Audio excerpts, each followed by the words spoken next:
அனைவருக்கும் வணக்கம். பாகிஸ்தானுக்கு மரண அடி கொடுத்தது இந்தியா அப்படிங்கிறது நமக்கு தெரியும். 2 நாட்களுக்கு முன்பு நம்ம அதை பேசியிருந்த நண்பர்களே, எப்படி பாகிஸ்தானுடைய இண்டஸ் வாட்டர் ட்ரீட்டியை இந்தியா நிறுத்தி வச்சதால பாகிஸ்தானே ஒரு வறட்சிக்கு தள்ளப்பட்டிருக்குது அப்படிங்கிறத நம்ம தெளிவாக பார்த்தோம் இல்லையா.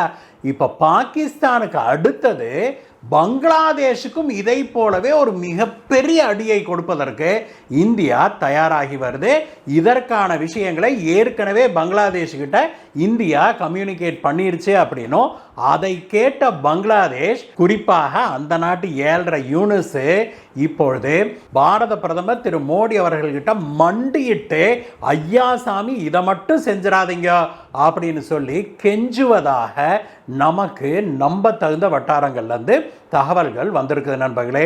பங்களாதேஷுக்கு அப்படி என்ன அடியை கொடுக்கறதுக்கு இந்தியா தயாராகி வருது. இது பங்களாதேஷை எந்த அளவுக்கு பாதிக்கும் அப்படிங்கிற பற்றி தான் இன்னைக்கு பார்க்க போகிறோம் நண்பர்களே. பங்களாதேஷுக்கு இந்தியா சவுக்கடியல்ல மரணடி கொடுப்பதற்கு தயாராகி வருது அப்படின்னும், அதை கண்டு அந்த நாட்டு ஏழரையான யூனுஸ் ஏன் பயங்கரமாக கதற ஆரம்பிச்சிருக்கிறாரே அப்படிங்கிற பற்றியும் இந்த வீடியோவில் நம்ம தெளிவாக பார்க்கலாம் நண்பர்களே. நம்ம சேனலுக்கு நீங்கள் புதுசாக வந்திருக்கிறீங்க, முதல் முறையாக வந்திருக்கிறீங்க, அல்லது சப்ஸ்கிரைப் பண்ணாமல் பார்த்துக்கிட்டு இருக்கிறீங்க அப்படின்னா கீழே இருக்கிற சப்ஸ்கிரைப் பட்டனை தட்டுங்க. பக்கத்திலே இருக்கிற அந்த பெல் ஐக்கன் இருக்குது இல்லையா, அதை தட்டுனீங்கன்னா ஆல் அப்படிங்கிற ஆப்ஷன் வரும். அதை கிளிக் பண்ணிட்டீங்கன்னா நாம் போடுகிற வீடியோக்கள் எல்லாம் உங்களை வந்து சேரும். வாங்க நண்பர்களே, வீடியோவுக்கு போகலாம்.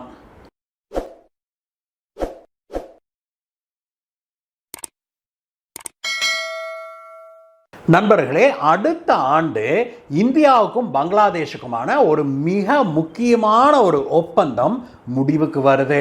அது என்ன அப்படின்னாக்க, அது கங்கா வாட்டர் ட்ரீட்டி அப்படிங்கிறது தான். 1996 இந்தியாவும் பங்களாதேஷும் கங்கை நதியுடைய தண்ணீரை, குறிப்பாக இந்த ஃபராக்கா பராஜ் அப்படிங்கிறாங்க, அந்த நதியுடைய தண்ணீரை பகிர்ந்து கொள்வது தொடர்பாக ஒரு மிக முக்கியமான ஒரு ஒப்பந்தம் போட்டிருந்தாங்க.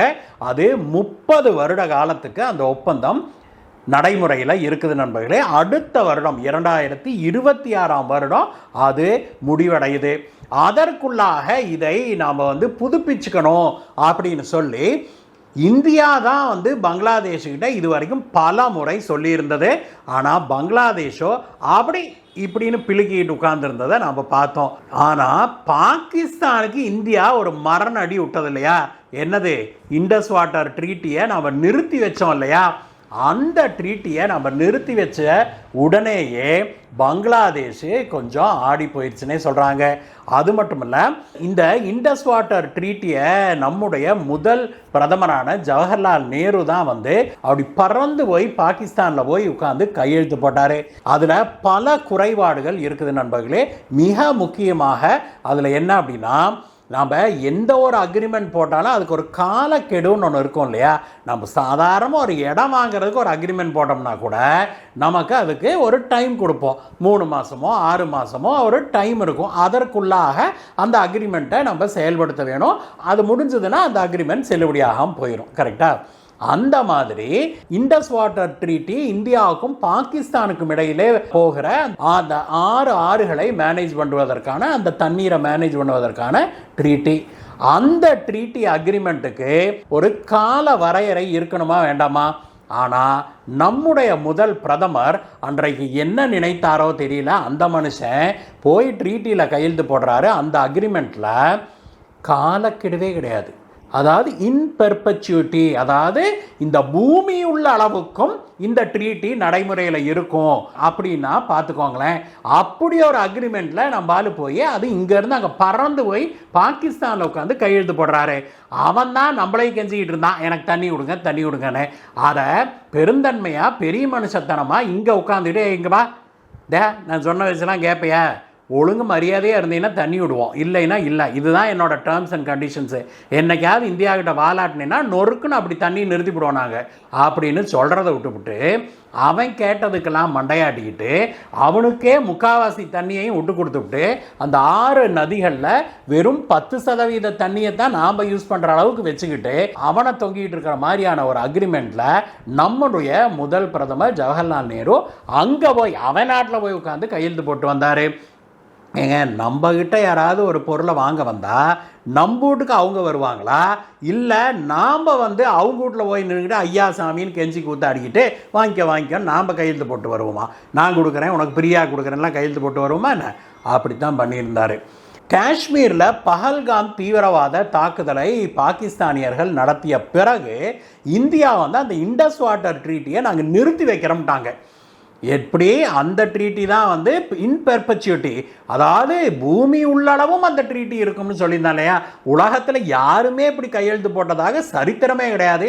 அப்படி ஒரு அக்ரிமெண்ட்டில் நம்மளால் கையெழுத்து போட்டு வந்தார் இல்லையா? அதை இந்தியா நாங்கள் நிறுத்தி வைக்கிறோம், இதெல்லாம் ஒத்து வராதுன்னு சொல்லிட்டாங்க இல்லையா? அதுக்கப்புறம் பாகிஸ்தான்காரன் கெஸ்தகரணம் போட்டு பார்க்குறான்.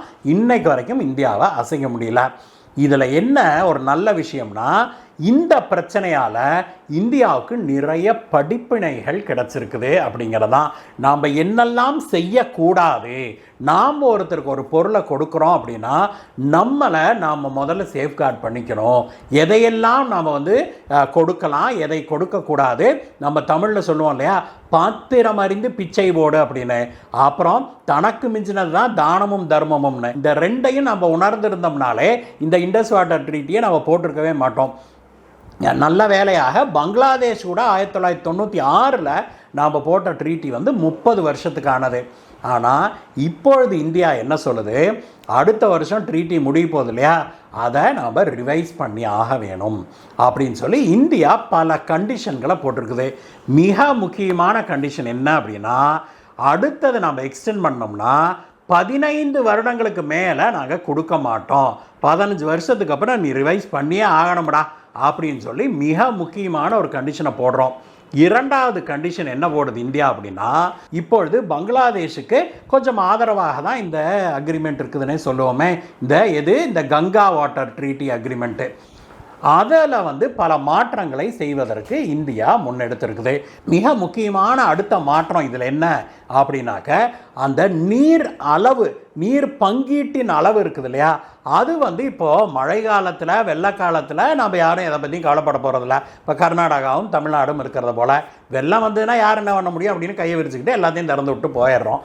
அதே சமயத்தில் வறட்சி காலத்தில் என்ன பண்ணுறது, அதை எப்படி பங்கிடுவது அப்படின்னு ஏற்கனவே இந்த ட்ரீட்டியில், அதாவது கங்கா வாட்டர் ட்ரீட்டியில் நம்ம பேசியிருக்கிறோம்.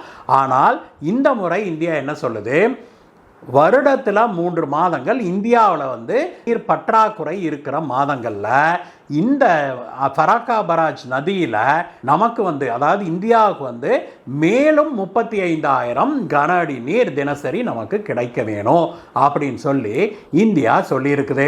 இது பங்களாதேஷை கொஞ்சம் ஆடி போக வச்சிருக்குன்னு சொல்கிறாங்க. ஏன்னா வெயில் காலத்தில் தான் அவங்களுக்கும் தண்ணீர் அதிக தேவை இருக்குது. இப்பொழுது அதிகப்படியான நீர் பங்களாதேஷ்க்கு நாம் வழங்கிட்டு வரோம். ஒரு நட்பு நாடாக இருந்தது வரைக்கும் நாம் கணக்கு வழக்கு பார்க்குறதில்ல. நமக்கு வேணுங்கிறவங்க நண்பர்கள் சொந்தம் பந்தத்துக்கு நம்ம கணக்கு வழக்கு பார்ப்போமா?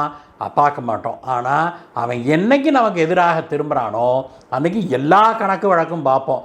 அதாவது இன்னதுன்னு இல்லை, ஒரு குண்டூசி கொடுக்கறதுனா கூட கணக்கு பார்ப்போம். கரெக்டாக அந்த மாதிரி தான் ஆயிடுச்சு இந்தியாவுக்கும் பங்களாதேஷுக்குமான நிலைமை இப்போது.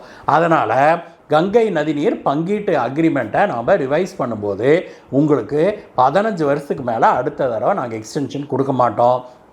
லீன் பீரியடில், அதாவது வெயில் காலத்தில் இந்தியாவுக்கு அதிகப்படியான நீரை நாங்கள் வச்சுக்குவோம்.